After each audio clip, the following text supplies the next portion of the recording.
இம்மீடியட்டாக right SVS நகர் 2வது பிரதான சாலை அது வழியாக போயிட்டுருக்கு.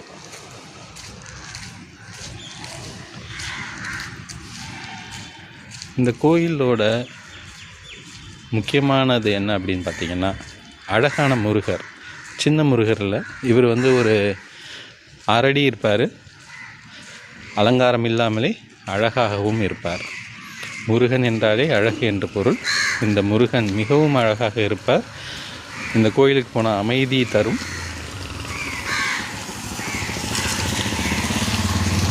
கோயிலுக்கு உள்ளே காமிக்கக்கூடாது, அதே மாதிரி சிலையும் காமிக்கக்கூடாது. ஆனால் இங்கே இந்த கோயில் நிறையா படங்களில் அஜித் படத்தில்